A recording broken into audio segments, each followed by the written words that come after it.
Today's video, I'm going to show you how to put finished skins on cabinets just like this. Make sure you hit that subscribe button down below. Now let's get into the video.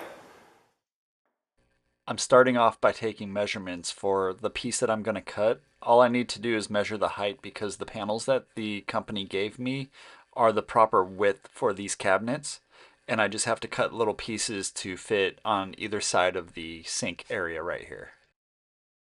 I'm putting a piece of painter's tape on the panel where the cut's going to be made. This will help make sure that it's a clean cut and there will be no blowout when the cut is made.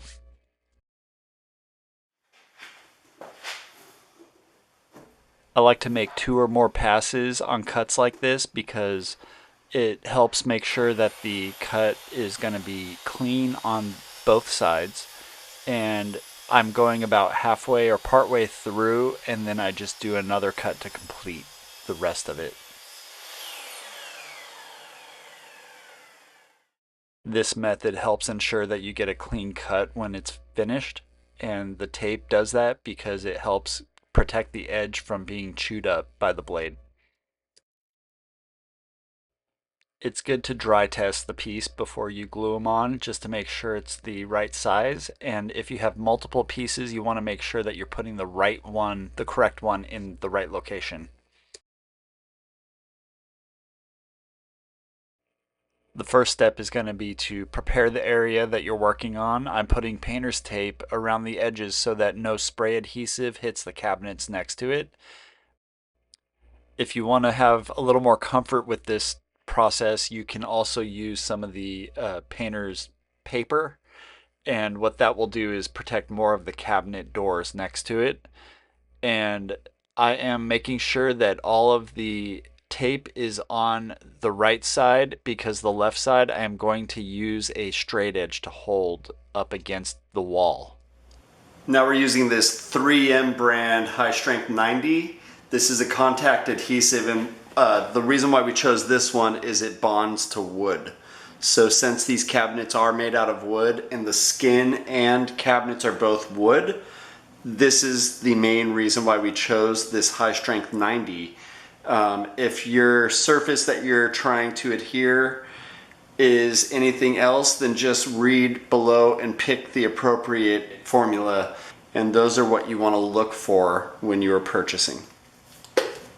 We'll start off by, you want to shake it really well, make sure everything is fully mixed, maybe about a minute.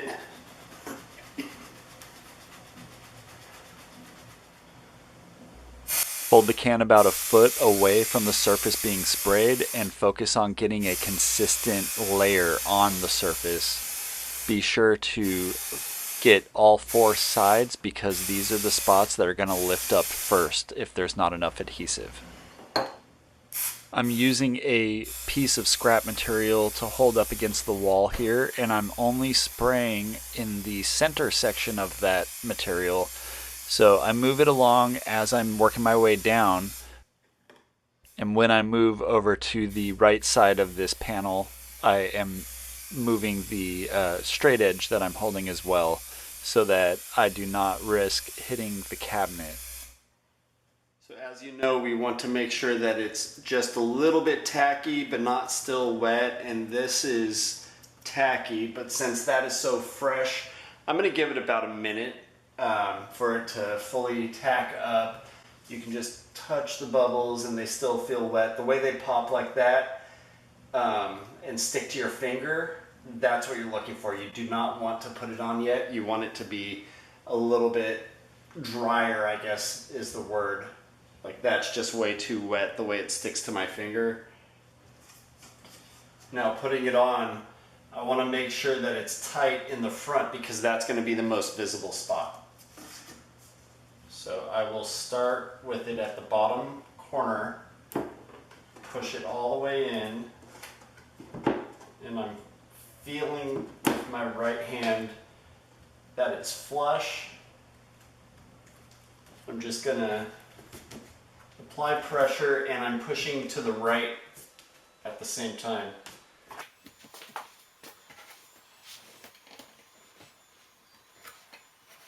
That's pretty good. The scooch down a little bit, but it's fine. So we're just going to push it on. Use a couple pieces of tape to hold it there.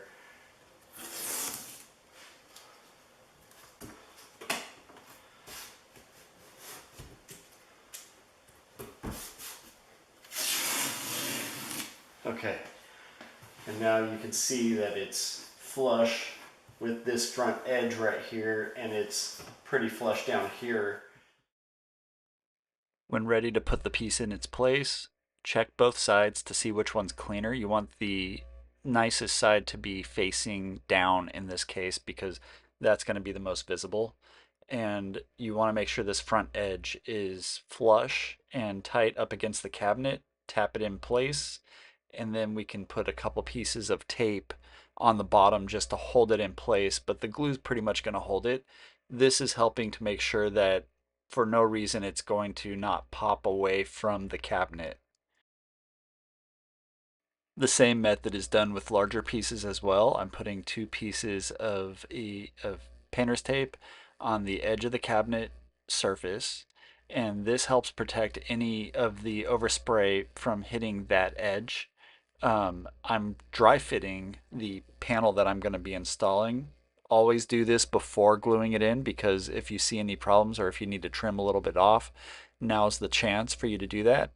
I have this straight edge that I'm holding up against the wall, and I'm only spraying on the wall side up to closer to the left side, but not all the way to the left.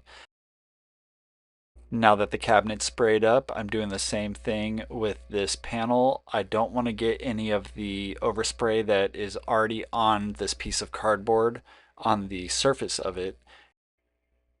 It's a consistent layer of glue with no puddles or areas that have too much and no areas that don't have any at all. Before you put it on, you want to take a look for any flaws, and this does have a small blemish on the piece, so I do not want to have it near the bottom where it's going to be more visible. Therefore, I'm going to turn it so that the blemish is further to the top and closer to the crown molding, and it won't be as visible up there.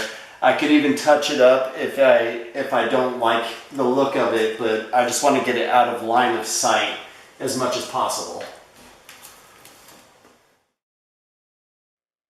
As I'm putting the panel in place, I'm focusing on the front edge that's closest to the cabinet doors, because this is going to be the most visible edge.